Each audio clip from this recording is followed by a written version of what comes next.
Chapter 5. A burst of speed bought Hikaru enough time to drop Yukio and his family to temporary safety on the ridge. Now, it was time to face the Sonic Phantom. He had fought the Sonic Phantom several times before and barely managed to survive. Once, he had even been able to disable a Phantom, but that was when the Stealth Hunter was at full power. There was no way the Stealth Hunter could do it again after spending all this time in full stealth mode. The battle machine's power was dangerously low.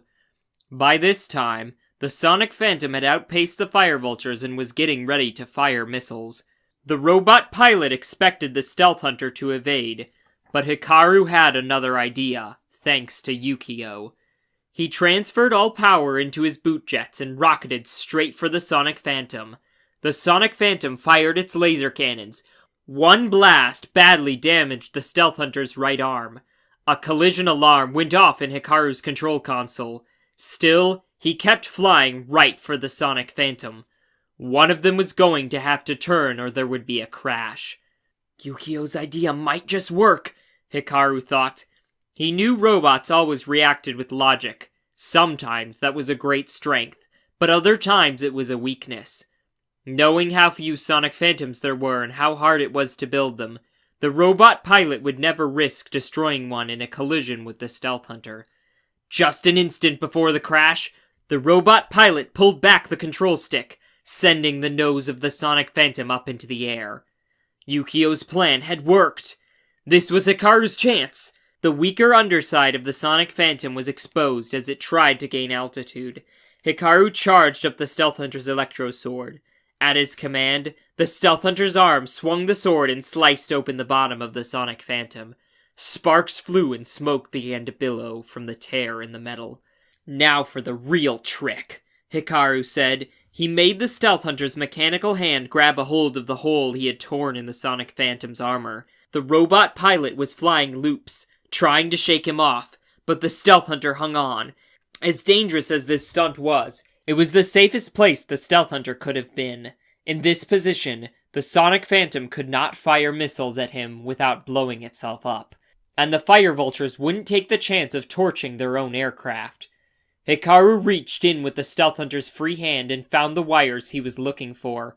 One was red, one was green, and one was blue, just as Yukio had said. Each controlled a part of the ship's navigation system, but if they were fused together, that's when the fun starts, Hikaru thought. He released an electric current through his battle machine's hand and melted the three wires together. Then, he began sending electrical pulses into the fused wires. The Sonic Phantom suddenly changed course, heading back for base. I did it! Hikaru thought. I've taken control of the Sonic Phantom! It wouldn't last long, he knew. The robot pilot would soon find a way to bypass what he had done. But it was long enough to finish his plan. He increased the Sonic Phantom's speed and aimed it right at the oncoming Fire Vultures. The Fire Vulture pilots didn't see the danger in time.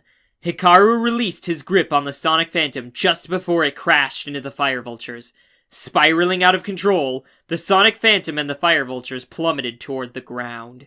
That's one Phantom they won't be able to fix, Hikaru said as he turned the Stealth Hunter around to pick up Yukio and his family. Ryo and the Sensei had been nervously watching the monitor screen ever since the Stealth Hunter's battle with the R1 rammers. The Sensei had told no one else that Hikaru had left the base and headed for the robot side of the mountain.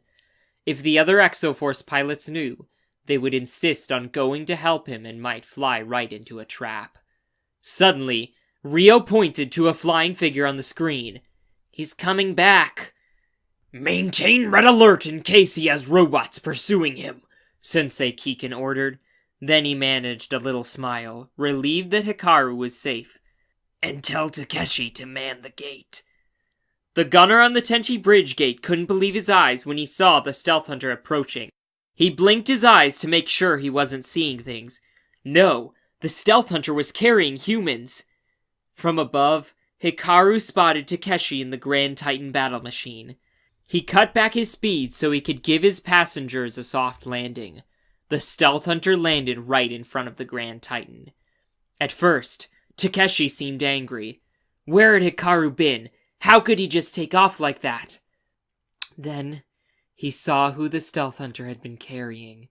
He smiled, and tears filled his eyes. Takeshi looked back to see the sensei approaching.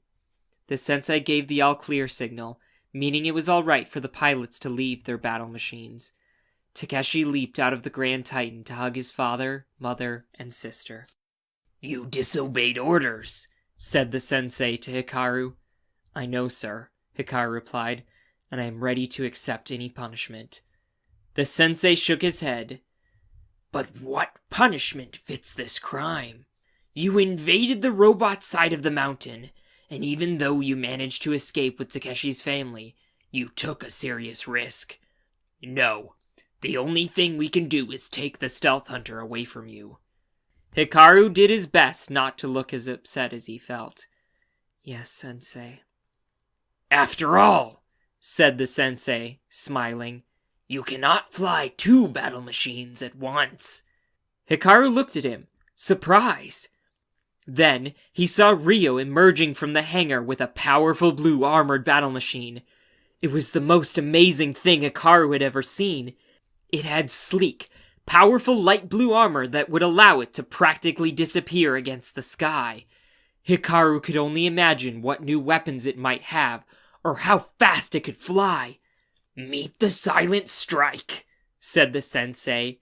"It's yours now, Hikaru. Fly it with honor." Hikaru didn't know what to say. But when he turned and saw his best friend in the arms of his family, he knew that just maybe there were times when words were not needed. The end. Hey guys, be sure to check out the description below for more videos related to Exo-Force, including reviews and a light brick tutorial on my other channel. Thanks.